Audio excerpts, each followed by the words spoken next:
Hello friends, legal and social awareness के एक और एपिसोड में आप सभी का बहुत बहुत स्वागत है। मैं करीम अहमद सिद्दीकी, एडवोकेट। साथियों, आपराधिक मुकदमों में विवेचना के बाद कोर्ट में चार्जशीट आती है। चार्जशीट आने के बाद मुलजिम बेल्ड आउट हो जाता है। पुलिस पेपर्स की कॉपियाँ 207 सीआरपीसी के तहत जब उसको मिल जाती हैं तो फिर चार्ज फ्रेम होता है। अक्सर देखने में ये आता है प्रैक्टिस के दौरान कि जो इन्वेस्टिगेटिंग ऑफिसर होते हैं, विवेचना के दौरान वो इन बातों पे बहुत ज़्यादा गंभीरतापूर्वक नहीं देखते हैं कि इस मामले में किन धाराओं में चार्जशीट आना चाहिए। सरसरी तौर पर जो आरोप होते हैं, जो धाराएं उनको समझ में आती हैं, उन धाराओं पे चार्जशीट न्यायालय में भेज दी जाती है। न्यायालय के द्वारा भी कभी कभी बहुत ही मैकेनिकल तरीके से जिन धाराओं में इन्वेस्टिगेटिंग ऑफिसर यानी आईओ ने कोर्ट में चार्जशीट सबमिट की है, उन्हीं सेक्शंस में चार्ज भी फ्रेम कर दिया जाता है। अब चार्ज होने के बाद गवाहियां शुरू हो जाती हैं, प्रोसिक्यूशन एविडेंस पे केस फिक्स हो जाता है और अभियोजन पक्ष के विटनेसेस कोर्ट में आने लगते हैं। तो ऐसी स्थिति में जहां पर कि अगर किसी भी पक्ष को, चाहे प्रोसिक्यूशन को या डिफेंस को, यह लगता है कि कोर्ट के द्वारा जो चार्ज फ्रेम किया गया है वो प्रॉपर सेक्शन में फ्रेम नहीं किया गया, गलत सेक्शंस में फ्रेम कर दिया गया है, या जिन धाराओं में चार्ज होना चाहिए उन सारी धाराओं में चार्ज नहीं बना है, ऐसी स्थिति में एक सवाल ये उठता है कि अगर गलत धाराओं में चार्ज कोर्ट के द्वारा बना दिया गया है तो क्या चार्ज को डिलीट किया जा सकता है? क्या नई धाराओं में भी चार्ज ऐड हो सकता है? आज के इस एपिसोड में इसी बहुत ही महत्वपूर्ण प्रोविजन के बारे में बातचीत करने जा रहा हूं। बहुत महत्वपूर्ण जानकारी है। देखते हैं कि इस संबंध में सीआरपीसी में कानून क्या कहता है और कौन सी धारा दी गई है, और अभी latest honourable Allahabad high court के एक जजमेंट के बारे में भी बातचीत करेंगे जो इसी तरीके के एक मामले में दिया गया है। तो दोस्तों, जुड़े रहे आखिर तक, देखते हैं कि इस संबंध में संपूर्ण जानकारी क्या है। दोस्तों, इससे पहले कि इलाहाबाद हाई कोर्ट के केस और उसके जजमेंट के बारे में बातचीत करें, सबसे पहले देख लेते हैं कि क्रिमिनल प्रोसीजर कोड की वो कौन सी महत्वपूर्ण धारा है जिसमें कोर्ट को चार्ज को अल्टर करने के पावर दिए गए हैं। सीआरपीसी में एक सेक्शन है 216 सीआरपीसी में कहा गया है कोर्ट में अल्टर चार्ज, कोर्ट चार्ज को अल्टर कर सकती है। वैसे तो इसमें 5 सबसेक्शन दिए गए हैं, लेकिन हम सिर्फ आज एक सबसेक्शन की बातचीत करते हैं। 216 सबसेक्शन 1 में कहा गया है एनी कोर्ट में अल्टर और added to any charge at any time before judgement is pronounced, यानी कोर्ट, कोई भी न्यायालय निर्णय सुनाए जाने के पूर्व किसी भी समय आरोप में परिवर्तन या परिवर्धन कर सकता है। हाँ दोस्तों, कोई भी कोर्ट निर्णय से पहले चार्ज में परिवर्तन या परिवर्धन किया जा सकता है, यानी अल्टर भी किया जा सकता है और एडेड भी किया जा सकता है। किसी भी नई धारा को जोड़ा जा सकता है। कोई भी पार्टी अगर जजमेंट से पहले ये सवाल उठाती है, 216 के तहत एप्लीकेशन देती है कि इस धारा में भी चार्ज बनना चाहिए, इन्वेस्टिगेटिंग ऑफिसर ने इस धारा में चार्जशीट सबमिट ना करके कानूनी रूप से गलती की है, लिहाजा प्रिमा फेसाई केस बनता है, इस धारा में भी चार्ज बनना चाहिए। तो कोर्ट को अगर लगता है कि प्रिमा फेसाई केस बन रहा है उस सेक्शन में, तो उस धारा में भी चार्ज ऐड कर सकती है।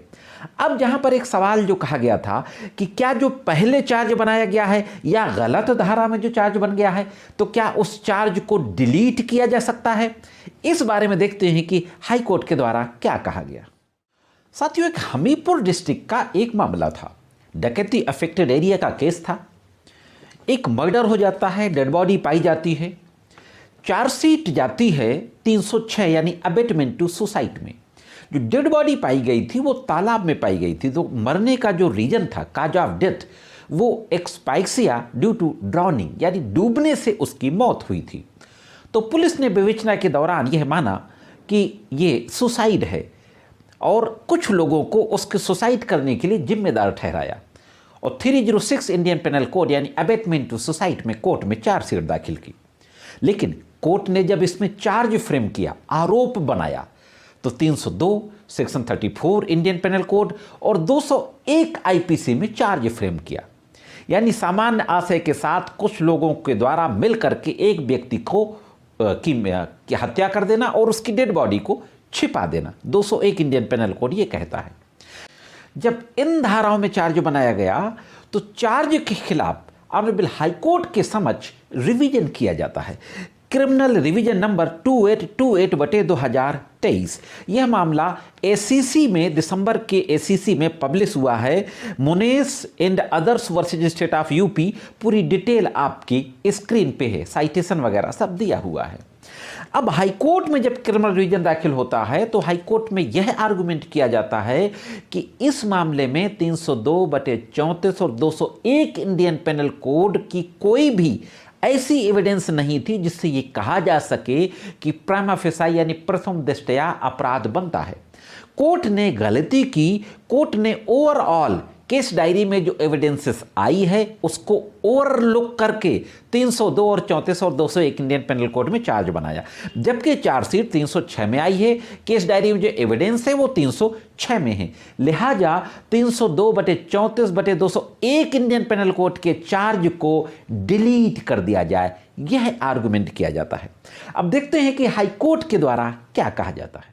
दोस्तों, ऑनरेबल इलाहाबाद हाईकोर्ट की बेंच के द्वारा पूरे मामले को देखा जाता है, फैक्ट्स को देखे जाते हैं और 3 महत्वपूर्ण केसेस का जिक्र किया जाता है। एक सुप्रीम कोर्ट का केस ला है, Nallappa Reddy Sreedhar Reddy versus state of Andhra Pradesh, EIR 2020 में पब्लिश हुआ था, पूरी डिटेल स्क्रीन पर है।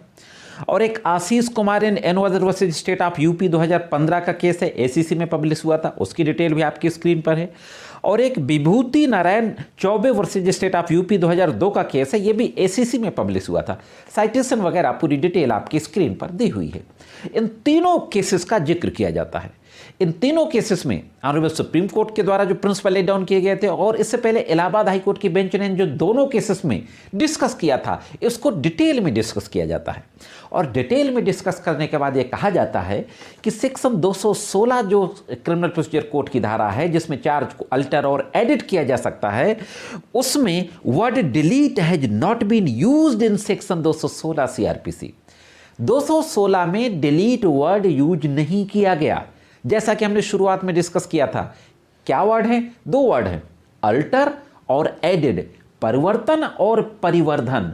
डिलीट शब्द इस्तेमाल नहीं हुआ है। लिहाजा हाईकोर्ट के द्वारा कहा जाता, therefore charge once framed cannot be deleted. एक बार चार्ज बना दिया गया तो दोबारा उसको डिलीट नहीं किया जा सकता। कुछ नए धाराओं में चार्ज को बढ़ाया जा सकता है, परिवर्धित किया जा सकता है। परिवर्धित और परिवर्तित तो हो सकता है, लेकिन चार्ज को डिलीट नहीं किया जा सकता।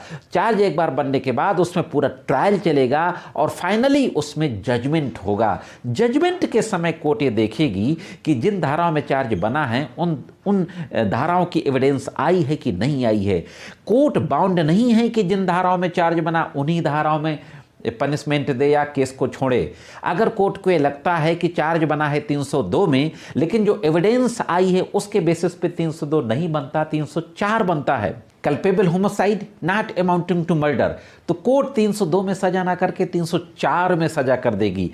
तो लिहाजा दोस्तों, ये जो क्रिमिनल रिवीजन दाखिल किया गया था 302 के चार्ज को डिलीट करने के लिए, इस क्रिमिनल रिवीजन को निरस्त कर दिया जाता है हाईकोर्ट के द्वारा। तो फाइनली इलाहाबाद हाईकोर्ट के द्वारा ये एक महत्वपूर्ण प्रिंसिपल लेट डाउन कर दिया गया इस संबंध में कि एक बार अगर चार्ज बन गया तो उसको डिलीट नहीं किया जा सकता, सिर्फ उसमें कुछ नई धाराएं जोड़ी जा सकती हैं, परिवर्तित और परिवर्धन, ऑल्टर और एडिड ही किया जा सकता है। यह थी दोस्तों एक महत्वपूर्ण जानकारी कैसे लगी कमेंट्स करके जरूर बताएं। इस जजमेंट से आप कहां तक सहमत हैं यह भी जरूर बताएं। आज की वीडियो में सिर्फ इतना ही। मिलते हैं किसी अन्य वीडियो में कानून की कुछ अन्य जानकारियों के साथ। तब तक कानून की विभिन्न तरह की जानकारियों के लिए देखते रहें लीगल एंड सोशल अवेयरनेस।